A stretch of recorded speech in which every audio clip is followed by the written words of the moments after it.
Hosted by you/the Salt of Dungroon. Which unsolved mystery are you most interested in? Why? The true identity of Master Far Muhammad. Despite having a report on him that spans several hundred pages, no one in the FBI or anywhere else can say for sure who he really was, apart from being a street preacher who founded the Nation of Islam. He showed up in Detroit in 1930, and disappeared in 1934. The detail of past incident. What happened? What went wrong? What was so urgent that they cut themselves out of their tent and ran out into a snowstorm? And what caused their injuries?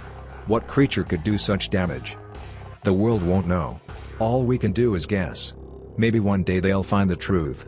Or maybe this will go down as an unsolved mystery to the end. Cancerbero's death. Probably most of you don't know about it, given that it happened in Venezuela, so I'll give you a brief explanation. Cancerbero was a famous Venezuelan rapper. On 2015 he was staying with a friend named Carlos and Carlos' wife Natalia. They had just come from a tour. One day he fell from the apartment window and died. When the police arrived, they found Carlos dead with multiple stab wounds. Natalia, the only witness, said that Cancerbero was staying with him because he was dealing with schizophrenia. She said that he suddenly went into their room, stabbed Carlos to death and then jumped out of the window when he realized what he had done. Some weeks later, the case was reopened, due to some inconsistencies of the evidences and the testimony. Cancerbero's family claimed that he had no mental illness. The window's glasses had been taken out in order to fit a person through, and someone had put them on again. The $6,000 they had earned on the tour were never found. And Natalia, the only person who knew what happened, left the country a few days after the incident.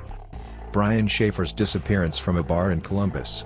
There is no footage of him leaving the bar at all that night, despite there being footage of the one entrance/exit all night, even capturing him leaving and going back into the bar prior to closing.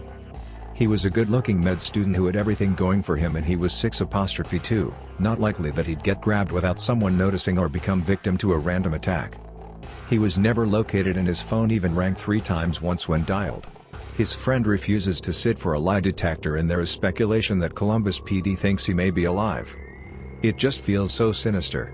A woman in my town went missing a year or so back on St. Patrick's Day. She was at a bar late with friends and went out the back door to take a phone call and no one has seen her since. It really shook the whole community up and now we are all just waiting for her body to show up at this point.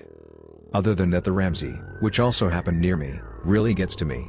There was so much time for that family to plan and clean up tracks if they did it, but at the same time some details don't make sense, like the assault matching none of the family's DNA. I personally think the mom did it and so do officers that still work in the town. The Villisca axe murders because a whole family and a couple of their kids' friends were violently murdered via axe.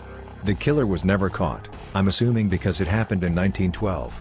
I'm going to school for forensic investigation and one of my friends told me about how one of her professors had made her class write a paper analyzing the murders and stuff. I had to do a paper on the important evidence of the O.J. Simpson trial. The Voynich manuscript. It's a book that's totally undeciphered, and written in an unknown language, with pictures of plants that aren't any identifiable plants, and other strange things like women coming out of pipes. It's carbon dated to the 1400s but nothing else is known about its origin, and all attempts to figure it out have been debunked. I want to know what happened to Jerry Krause and where he is now. My parents went to church with some of his extended family a few years back.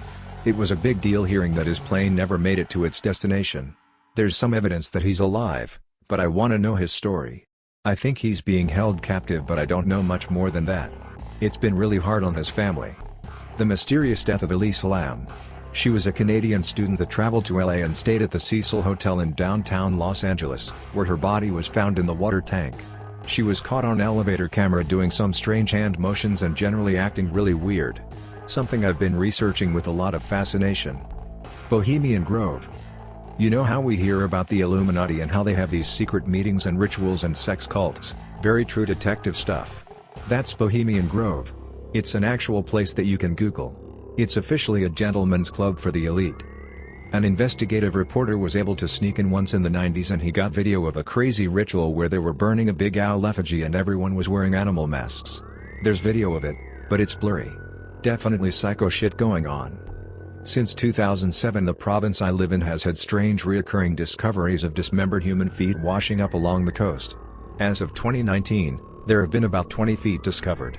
While there were many theories about what was going on here, which ranged from gang killings to boat/airplane accidents, foul play has apparently been ruled out. As of the time I'm writing this, the primary theory has been that the feet have become detached through natural decomposition, and being in a shoe they float to the surface somehow. Do shoes float? While this may not seem like a crazy mystery to some, the fact that it's difficult to figure out who the feet belong to will forever leave their origins a mystery. Melungeon people in Appalachia. A somewhat dark-skinned, Mediterranean-looking population of people that lived deep in the mountains in western North Carolina that claimed they were the descendants of stranded Portuguese sailors. Their culture was very European, but by all accounts they were there when other white people moved west. Were they actually descended from runaway slaves? Some think so.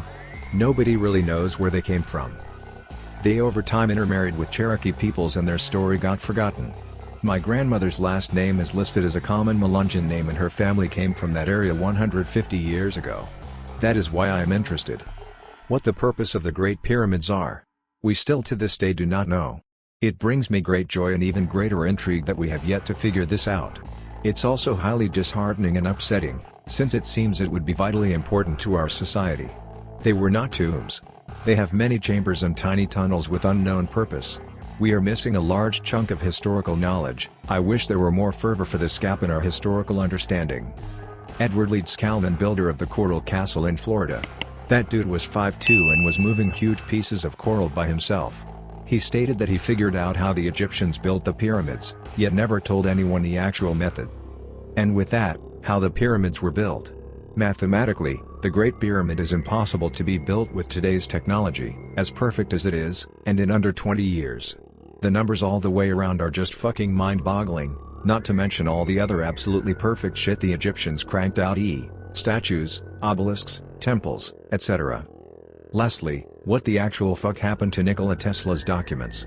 I know the government confiscated all his stuff after he died, but where are they now? What inventions have been created from them? Etc. The book titled The Secret, A Treasure Hunt, which was published in America. It contains 12 paintings and 12 verses of poems, I think.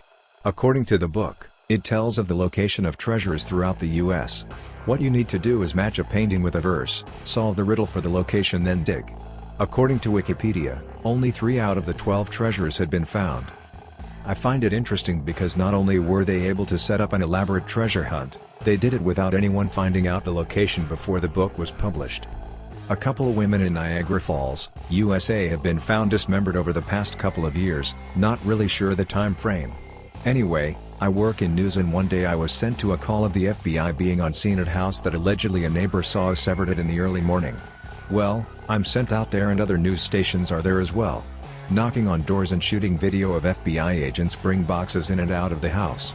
Everyone is packing up and I want to talk to one more neighbor.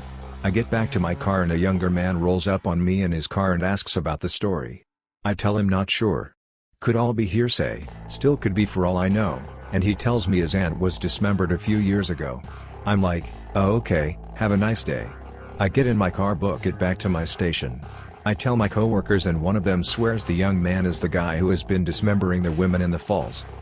I still wonder who it is and if that was really him. I doubt it, but you never know. It's interesting. Wouldn't be surprised if there is a serial killer in that area. I think the Black Dahlia murder. You have to be really cold-blooded to be able to carry out a murder where you slice someone in half. I'm more interested in the brain of the murderer and what they were thinking and how they managed to kill her, than the actual victim. I overthink everything and think about how my overeating slightly could affect someone who needs food, so like I'm not surprised. I know people are bad, but kinda shocked that someone didn't have their conscience killing them for murdering her. For years I was obsessed with the lifeboat that was found on Bouvet Island. Just because of how remote it is, and I tried to imagine what it would be like to be stranded out there.